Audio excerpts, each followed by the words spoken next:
So welcome back children. So in today's class we are continuing chapter number 10 organs of government. तो पिछले कुछ videos के अंदर हम ये काफ़ी बड़ा चैप्टर है तो पिछले 3-4 वीडियोस हम इस पे ऑलरेडी कर चुके हैं 3-4 क्लासेस के अंदर काफ़ी कम ही कोर्स हमारा पूरा हुआ है। तो हम कंटिन्यू कर रहे थे हमारा topic procedure of an act from bill that is ordinary bill, यानी कि एक जो बिल है वो एक्ट कब बनता है। हम बात कर रहे हैं नॉन फाइनेंशियल बिल की जो कि नॉट रिलेटेड टू मनी। तो हमने वो टॉपिक ये क्लियर किया था यहाँ तक। तो अब आगे हम देखते हैं but if the bill is not passed in the second house of the parliament. हमने देखा था कि फर्स्ट हाउस से सेकेंड हाउस में पहुंचता है बिल, यानी कि लोकसभा से राज्यसभा में। तो अगर बिल जो है वो सेकेंड हाउस यानी कि पार्लियामेंट के दूसरे हाउस राज्यसभा में पास न किया जाए तो फिर इसको फिर से फर्स्ट हाउस के पास वापस भेज दिया जाता है। If the second house keeps the bill for more than 6 months, it is understood that bill is rejected. तो यहाँ पर दो कंडीशन बताई गई है कि अगर दूसरे के पास बिल पहुंच जाए सेकंड हाउस के पास और वो वहां से वापस फर्स्ट के पास भेज दिया जाए तो इसका मतलब वो रिजेक्ट कर दिया गया है। और अगर सेकंड हाउस जो है वो उस बिल को अपने पास रख ले और लगभग 6 महीने निकल जाए या 6 से ज़्यादा महीने निकल जाए, मोर देन 6 मंथ, तो हमें समझ लेना चाहिए कि वो बिल जो है वो क्या कर दिया गया है, रिजेक्ट कर दिया गया है। If both the houses disagree or have a dispute over a bill, a joint session of both the houses is summoned. In the joint session of the parliament, the disputes are tried to be resolved through gaining majority. अब अगर ऐसा feel हो कि दोनों houses के अंदर कुछ topics ऐसे हैं इस बिल के या कुछ इस बिल के मुद्दे ऐसे हैं जिसपे डिस्प्यूट है, तो ऐसे केस में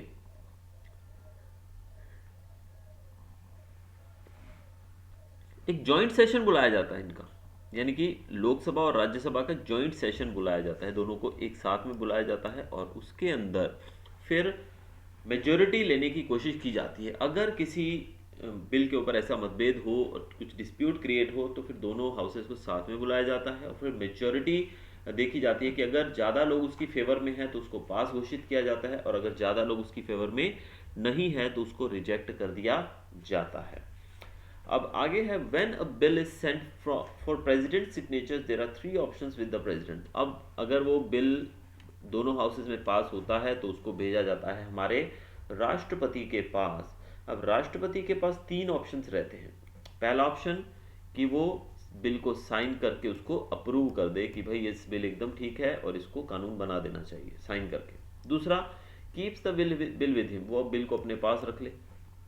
तीसरा, he sends the bill back to the parliament for reconsideration, या फिर वो बिल को वापस भेज दे पार्लियामेंट के पास ताकि वो दोबारा से उस पर चर्चा कर सके। तो 3 ऑप्शंस रहते हैं हमारे प्रेसिडेंट के पास। The bill becomes an act, is publish in government gazette, then there is enforcement from the date given there. जो बिल है अगर वो एक्ट बन जाता है तो फिर उसको जो हमारे अधिकारी रहते हैं नीचे के जिनको वो पहुंचाया जाता है ताकि उस बिल को भी एनफोर्स किया जा सके, यानी कि उस बिल को लागू किया जा सके।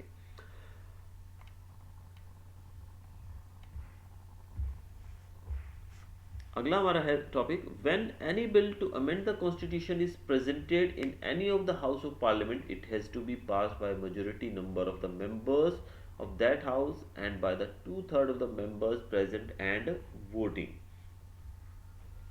अब अगर हमारी कॉन्स्टिट्यूशन के अंदर कुछ बदलाव करने के लिए, यानी कि हमारा जो संविधान लिखा गया है, जो कि हम संविधान दिवस कल ही मनाकर अपना कल ही हमने मनाया है 26 जनवरी को, तो अगर संविधान के अंदर कुछ बदलाव करना है, लाना है, तो ऐसे में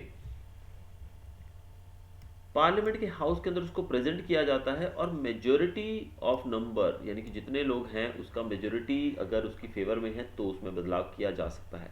लगभग 2/3 मेंबर यानी कि 2/3 मेंबर्स जो हैं वो प्रेजेंट होने चाहिए और उनको वोट करना है। अगर उस बिल को यानी कि कोई कॉन्स्टिट्यूशन के अंदर चलो कोई चीज़ है जिसको हम बदलना चाहते हैं या फिर नया ऐड करना चाहते हैं, तो अमेंडमेंट करना चाहते हैं, तो उसके लिए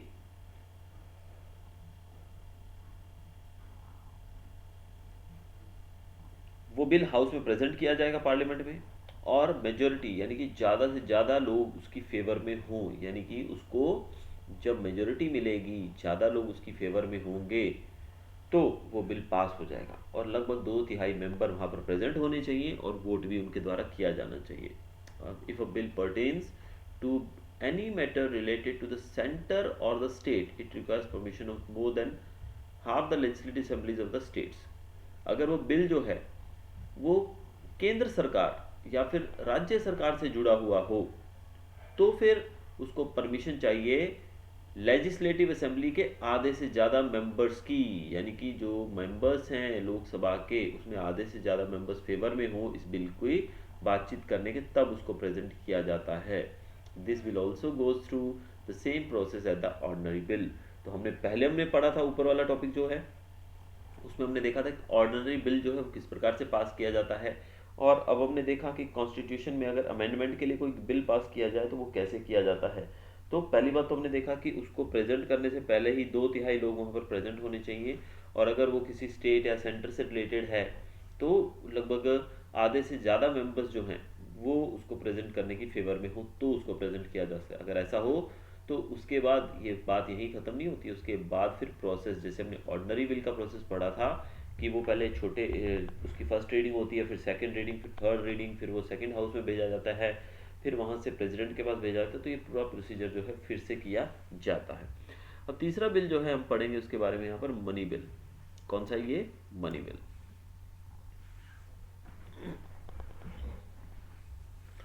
अब मनी बिल है कि नहीं ये डिसाइड करने की जिम्मेदारी होती है स्पीकर ऑफ लोकसभा, यानी कि लोकसभा के जो स्पीकर हैं उनकी जिम्मेदारी होती है। तो लोकसभा के स्पीकर जो हैं वो डिसाइड करते हैं कि कोई भी बिल जो है वो मनी बिल है कि नहीं। अब कोई भी बिल जिसके अंदर रिकमेंडेशंस होती है बजट के लिए या फिर फाइनेंशियल मैटर से जुड़ी हो उसको हम मनी बिल कह सकते हैं, यानी कि फाइनेंशियल मैटर से जुड़ा हुआ या फिर बजट से जुड़ा हुआ कोई भी जो ऐसा बिल होता है उसको हम मनी बिल कह सकते हैं। The budget of the center is presented around 28th February.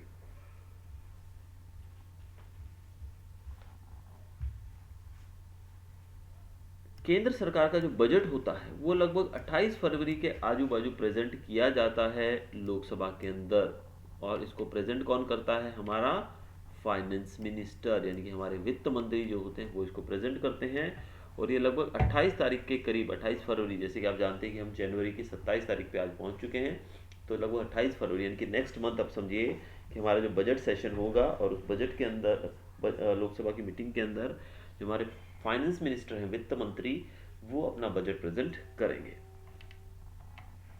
All the money bills are first presented in the Lok Sabha which passes through the following process. सबसे पहले जो मनी बिल होता है उसको लोकसभा में प्रेजेंट किया जाता है और फिर प्रोसेस के द्वारा उसको पास किया जाता है। पहला, a preliminary discussion is carried out on the money bill presented in the Lok Sabha. अब लोकसभा के अंदर जो मनी बिल प्रेजेंट किया गया है उसके ऊपर एक प्रीलिमिनरी यानी कि चर्चा होती है।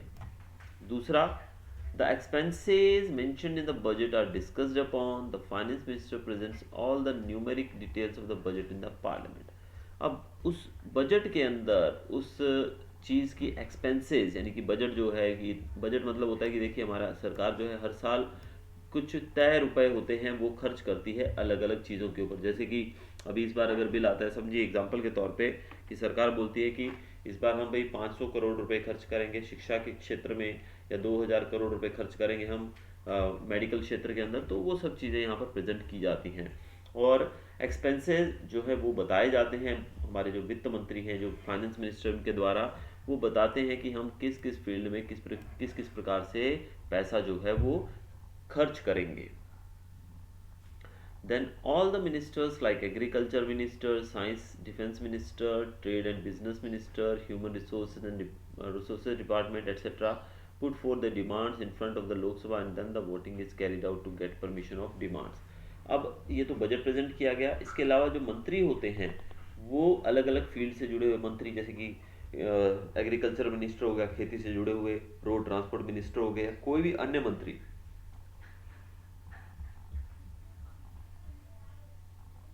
वो सब अपनी अपनी डिमांड्स रखते हैं कि भाई हमें भी इतना पैसा चाहिए ताकि हम अपनी फील्ड को भी डेवलप कर सकें।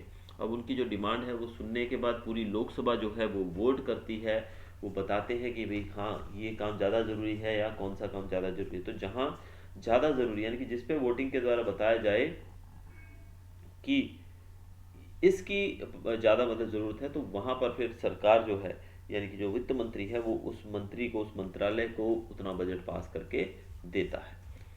Sources of income and taxes are separately present in the budget and both are to be separately approved. अब जो इनकम के सूत्र हैं भारत की जो सरकार जो है उसको किस प्रकार से इनकम मिलती है, कैसे सरकार को इनकम मिलती है, कहाँ से उनकी जो कमाई होती है सरकारों की, ज़्यादातर आपको पता है कि टैक्सेस के द्वारा ही होता है। तो टैक्सेस और इनकम जो है इसको सेपरेट बजट के अंदर प्रेजेंट किया जाता है और इन दोनों को सेपरेटली अप्रूव भी किया जाता है। The bill approved in the Lok Sabha first is sent to Rajya Sabha for recommendation. तो यहाँ पर भी जो मनी बिल है वो अप्रूव हो जाता है अगर लोकसभा के अंदर, तो फिर उसको राज्यसभा में भेजा जाता है। Rajya Sabha has to return the bill to the Lok Sabha with necessary recommendation within 14 डेज। 14 दिन के भीतर राज्यसभा जो है वो लोकसभा को ये बिल वापस प्रेजेंट करती हैं, यानी कि वापस उनको पहुंचा देते हैं। और अगर कुछ उसके अंदर बदलाव की ज़रूरत है, आवश्यकता है, तो वो रिकमेंड करते हैं, लेकिन 14 दिन से ज़्यादा समय नहीं लगना चाहिए। लोकसभा कैन ईदर एक्सेप्ट और रिजेक्ट द टोटल और partial recommendations of the Rajya Sabha. अब राज्यसभा देखिए रिकमेंड करती है, बदलाव करके भेजती है कि भाई ये हमें खराब लग रहा है, इसमें ये चीज़ों की बदलाव होना चाहिए, लेकिन ऐसा ज़रूरी नहीं है कि लोकसभा जो है वो राज्यसभा के बातों को माने। आपको पता है कि राज्यसभा जो रहता है वो अपर हाउस है और लोकसभा जो लोअर हाउस है। तो लोकसभा से जो बिल ऊपर जाएगा वो वापस लोकसभा तक आएगा राज्यसभा से, लेकिन लोकसभा जो है वो उनकी बातों को माने या ना माने, या पूरे तरीके से जीरो यानी कि पूरे तरीके से रिजेक्ट कर दे, या पूरा एक्सेप्ट करे, या फिर थोड़ी बातें उसमें से मान ले, वो सब बात होती है लोकसभा की मर्जी की। If a money bill is not returned to the Lok Sabha within 14 days by the Rajya Sabha, then the bill is considered to be have been passed by Rajya Sabha. अगर बिल 14 दिन के अंदर लोकसभा को वापस न दिया जाए तो बिल को पास समझा जाता है।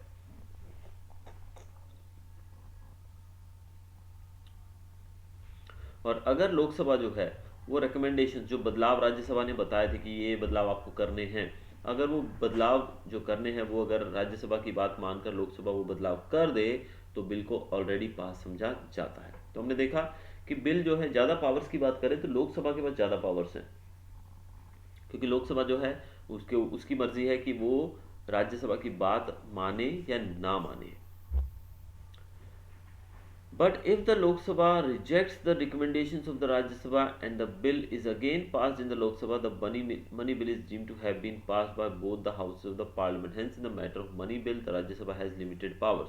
अब देखिए एक और यहाँ पर बात बताई गई है कि अगर देखिए हमने देखा कि लोकसभा से राज्यसभा में बिल जाएगा तो राज्यसभा उसको 14 दिन के अंदर अगर वापस लौटाता है और रिकमेंडेशंस के साथ, कुछ बदलाव की चीज़ों के साथ, तो अगर वो चाहे बदलाव करना लोकसभा तो कर सकती है, नहीं चाहे तो वो नहीं किया जाएगा। लेकिन अगर वो 14 दिन तक वो बिल नहीं भेजती हैं तो उस बिल को पास समझा जाएगा। और एक और चीज़ यहाँ बताई गई है कि अगर लोकसभा जो है वो राज्यसभा की सारी रिकमेंडेशंस को कैंसिल करके उस बिल को फिर से अपने हाउस के अंदर, लोकसभा के अंदर वो पास करवा लेते हैं, तो इस तरीके से समझा जाएगा कि मनी बिल जो है वो पास हो गया। यानी कि हमने देखा कि लोकसभा की तो कोई वैल्यू नहीं है इस हिसाब से देखा जाए तो, क्योंकि लोकसभा की रिकमेंडेशंस को मानना ना मानना ये सब लोकसभा के हाथ में है कि वो राज्यसभा की रिकमेंडेशंस को माने या ना माने। अगर वो नहीं भी मानते हैं और फिर से वो बिल लोकसभा के अंदर पास हो जाता है तो उसको पूरे तरीके से पास समझा जाता है। तो देख सकते हैं हम कि राज्यसभा की पावर्स जो हैं वो मनी बिल के मैटर में काफ़ी लिमिटेड है। After the money bill is passed by both the houses of the parliament, it is sent to the president for his assent.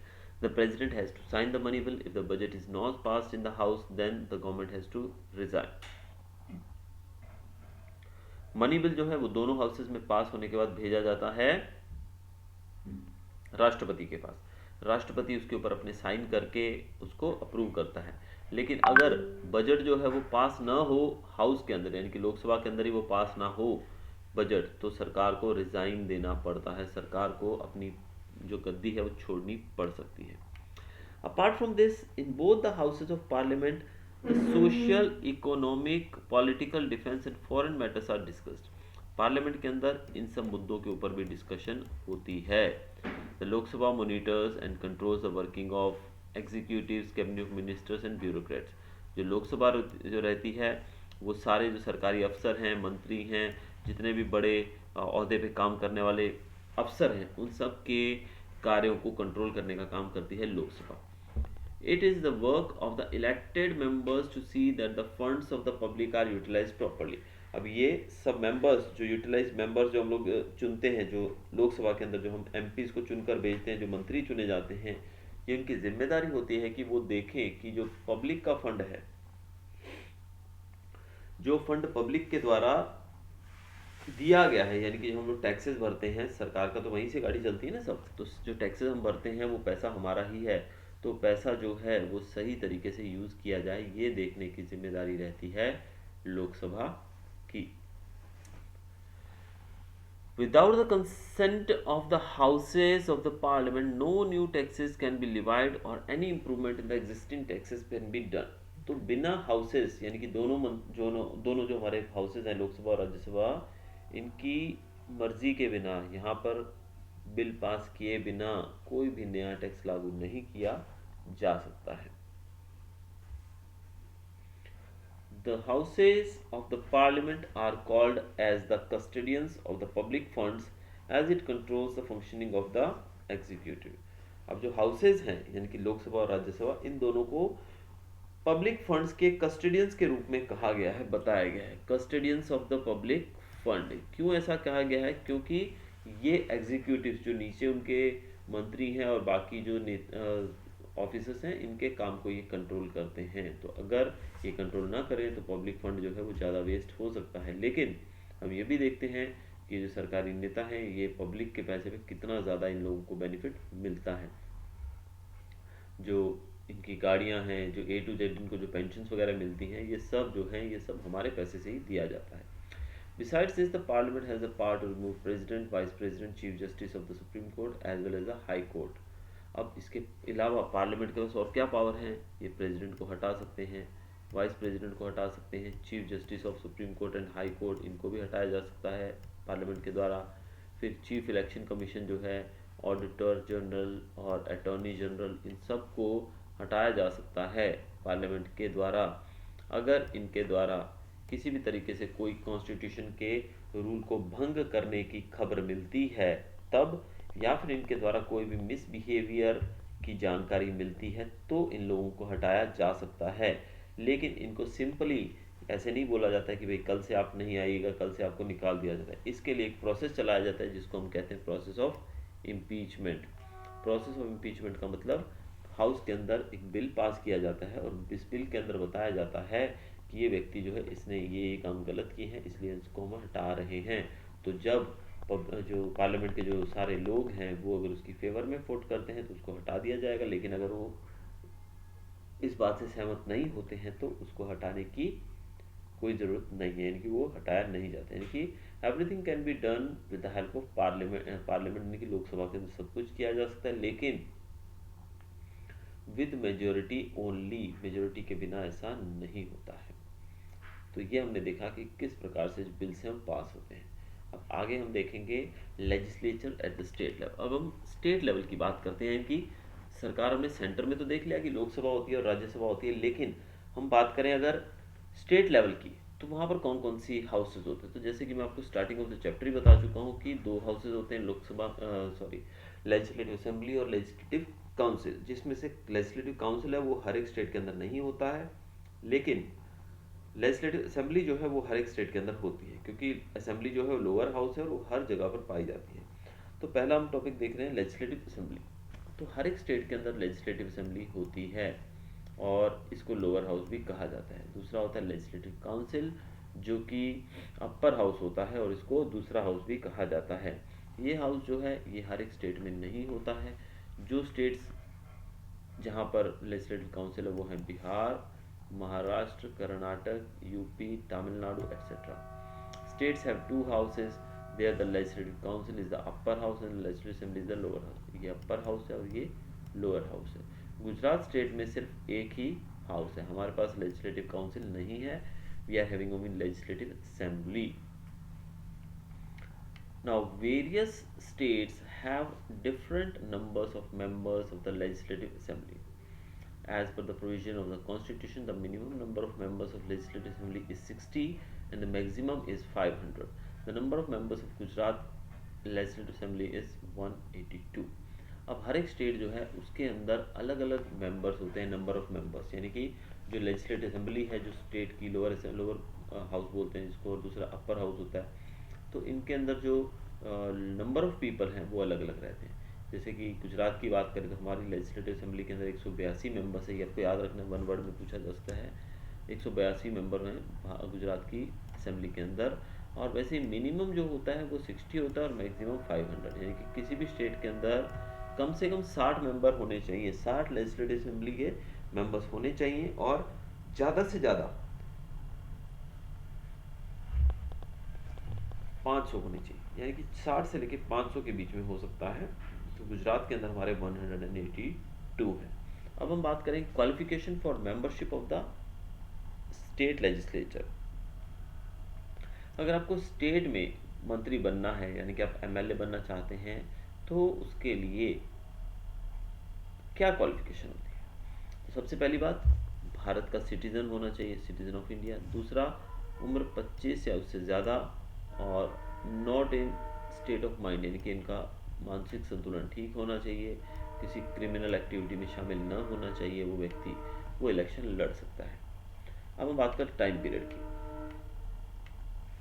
The legislative assembly is not a permanent house, it's time period is of 5 years. After the given period the legislative assembly is dissolved. अब बात की जाए legislative assembly की, यानी कि lower house of state government, तो उसमें lower house जो है वो परमानेंट हाउस है। देखिए, लेजिस्लेटिव असेंबली परमानेंट हाउस है और लेजिस्लेटिव काउंसिल टेम्पररी हाउस है। अब अगर हम स्टेट लेवल पे और सेंट्रल लेवल पे कंपेयर करें तो वहाँ पर भी दो हाउसेज होते हैं, एक होती है हमारी लोकसभा और एक राज्यसभा। लोकसभा परमानेंट हाउस है, टेम्पररी हाउस है, और राज्यसभा जो है वो परमानेंट हाउस है। वैसे यहाँ पर लेजिस्लेटिव असेंबली जो है वो टेम्पररी हाउस है, क्योंकि यहाँ पर जो नेता है वो हर 5 साल के बाद बदलते रहते हैं, और उसको एक गिवन टाइम के बाद डिसॉल्व कर दिया जाता है, यानी कि 5 साल के बाद उसको डिसॉल्व कर दिया जाता है, फिर से इलेक्शन होते हैं। In unusual situations where in the government can not function as per constitutional provisions, और government can not be formed,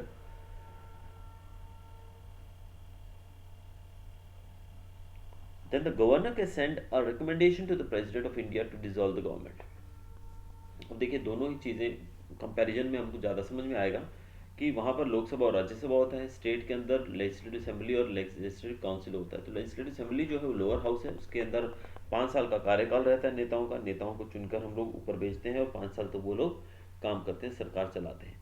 जैसे ही 5 साल पूरे होते हैं तो दोबारा से इलेक्शन होते हैं और फिर से नए नेताओं को चुना जाता है। तो इसलिए इसको हम परमानेंट हाउस नहीं कह सकते हैं, क्योंकि एवरी 5 years इसमें सरकार बदलती है। लेकिन अगर ऐसा प्रतीत हो कि सरकार अपना काम अच्छे से नहीं कर पा रही है, सरकार कॉन्स्टिट्यूशन में रहकर काम नहीं कर पा रही है, तो इस सिचुएशन के अंदर जो गवर्नर होता है स्टेट का, हर एक स्टेट के अंदर एक गवर्नर होता है, वो गवर्नर जो है वो गवर्नमेंट को डिसॉल्व कर सकता है। कैसे? वो प्रेसिडेंट को एक लेटर, एक रिपोर्ट बनाकर भेज सकता है, और वहाँ पर वो रिकमेंड करता है कि जो सरकार है वो अच्छे से फंक्शन नहीं कर पा रही है, इसको आप डिसॉल्व कर दीजिए। The president then dissolves the legislative assembly and imposes president rule in the state.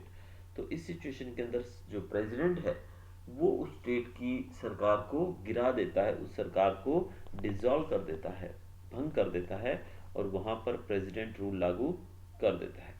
During that time period, the governor administers the state for the purpose of smooth functioning of the legislative assembly. Speaker and deputy speakers are also elected by the members from among themselves. अब जब उसको भंग कर दिया जाएगा, यानी कि वहाँ पर प्रेसिडेंट रूल लागू कर दिया जाएगा किसी स्टेट के अंदर, तो जब तक वहाँ पर दूसरे इलेक्शन होकर नई सरकार नहीं चुनी जाती, तब तक वहाँ पर प्रेसिडेंट, गवर्नर जो है वो स्टेट को चलाने का काम करता है।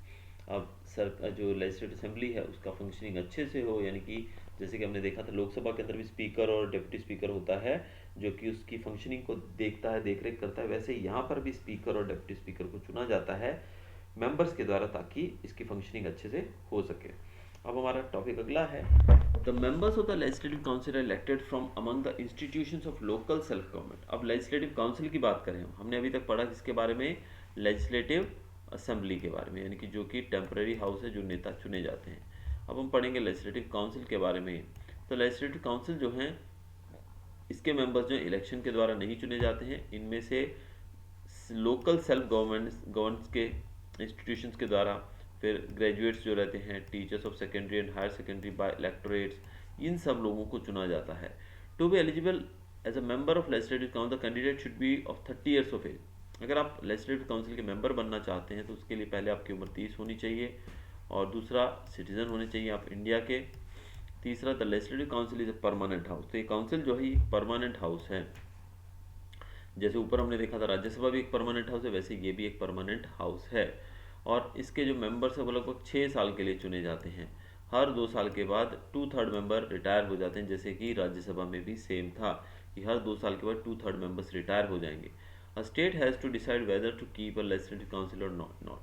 अब लेजिस्लेटिव काउंसिल आपकी स्टेट में होनी चाहिए कि नहीं होनी चाहिए, ये डिसाइड करने की जिम्मेदारी स्टेट की होती है। अगर स्टेट चाहे तो वो दोनों हाउस रख सकती है, लेजिस्लेटिव असेंबली भी और लेजिस्लेटिव काउंसिल भी, और अगर वो ना चाहें तो वो एक ही हाउस रख सकते हैं। एक तो कंपलसरी है लेजिस्लेटिव असेंबली, तो अब काउंसिल की बात की जाए, अगर लेजिस्लेटिव काउंसिल रखना है कि नहीं वो ऑप्शनल रहता है। गुजरात जो है, गुजरात के पास लेजिस्लेटिव काउंसिल नहीं है। Like the Lok Sabha, the legislative assembly has more power. जैसे कि लोकसभा के पास ज़्यादा पावर होती हैं और राज्यसभा की पावर्स लिमिटेड होती हैं, वैसे स्टेट लेवल में लेजिस्लेटिव असेंबली की पावर्स ज़्यादा होती हैं और लेजिस्लेटिव काउंसिल की पावर्स कम होती हैं। Ordinary as well as money bills can be present in it. Lok Sabha में जैसे कि मनी बिल और दूसरे बिल्स प्रेजेंट किए जाते हैं, वैसे ही स्टेट में लेजिस्लेटिव असेंबली के अंदर भी मनी बिल और दूसरे बिल्स प्रेजेंट किए जाते हैं। After the bills pass through various steps they are sent to governor for assent. After the governor signs the bill it becomes an act.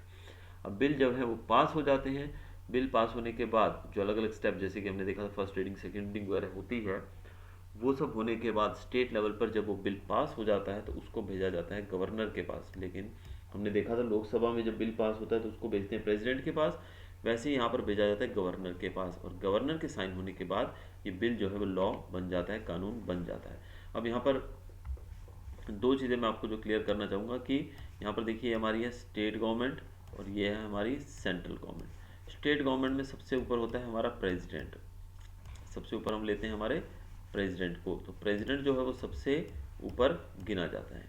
हम बात कर रहे हैं स्टेट गवर्नमेंट की, तो सबसे ऊपर होता है स्टेट गवर्नमेंट के अंदर गवर्नर, और सेंट्रल गवर्नमेंट के अंदर सबसे ऊपर होता है प्रेसिडेंट। अब मैं दोनों को कंपेयर इसलिए कर रहा हूँ कि आपको पता लगे कि दोनों के फंक्शंस एकदम सेम ही है, ठीक है। तो ये दोनों होते हैं, सेंट्रल गवर्नमेंट है, स्टेट गवर्नमेंट है। गवर्नर के नीचे आती है सीएम यानी कि चीफ मिनिस्टर और उसके बाकी मिनिस्टर्स, जिसको हम काउंसिल ऑफ मिनिस्टर्स कहते हैं। वैसे ही प्रेसिडेंट के नीचे आती हैं प्राइम मिनिस्टर और उसके दूसरे मंत्री, ठीक है। अब यहाँ पर अगर बात करें स्टेट में दो हाउसेज होते हैं, एक होता है लेजिस्लेटिव असेंबली जिसको हम लोअर हाउस बोलते हैं, और एक होता है लेजिस्लेटिव काउंसिल जिसको हम अपर हाउस भी बोलते हैं। अब ये हाउस होना ज़रूरी नहीं है, कुछ स्टेट के अंदर ये हाउस नहीं है, लेकिन सेंट्रल लेवल पर दो हाउसेज होते हैं, एक होता है लोकसभा और एक होता है राज्यसभा। यहाँ पर ये दोनों ही होते हैं। अब इन दोनों में क्या समानता है, ये परमानेंट हाउस है, वैसे ही ये टेम्परेरी हाउस है, और ये भी टेम्परेरी हाउस है, और ये जो है ये परमानेंट हाउस है और वैसे ही यहाँ पर परमानेंट हाउस। इसके मेंबर्स 6 साल के लिए चुने जाते हैं, यहाँ भी 6 साल के लिए चुने जाते हैं। 2/3 मेंबर्स जो हैं हर 2 साल में रिटायर हो जाते हैं। तो इस तरीके से जैसे बिल सेंट्रल लेवल पर देश के अंदर कोई बिल लाना है तो उसको लोकसभा में पास किया जाता है, फिर राज्यसभा में जाता है और प्रेसिडेंट के साइन होते हैं, फिर वो बिल कानून बनता है। वैसे ही अगर स्टेट में बात करें, अगर दोनों हाउसेज हैं तो पहले यहाँ पर बिल पहुँचता है, फिर आगे जाता है, फिर गवर्नर के साइन होने के बाद वो कानून बनता है। तो यानी कि सब जगह पर हमने देखा कि रूल्स आर ऑलमोस्ट सेम, बस स्टेट में जो गवर्न करने के लिए गवर्नर होता है और सेंटर में प्रेसिडेंट को सर्वोच्च पद दिया जाता है। पावर्स की बात की जाए तो लोकसभा के पास ज़्यादा पावर होती हैं लोअर हाउस के पास, वैसे ही यहाँ पर लेजिस्लेटिव असेंबली के पास ज़्यादा पावर्स होती हैं। तो ये थी हमारी आज की वीडियो। अब कल कंटिन्यू करेंगे इसी को हम अगले टॉपिक से। Till then good bye.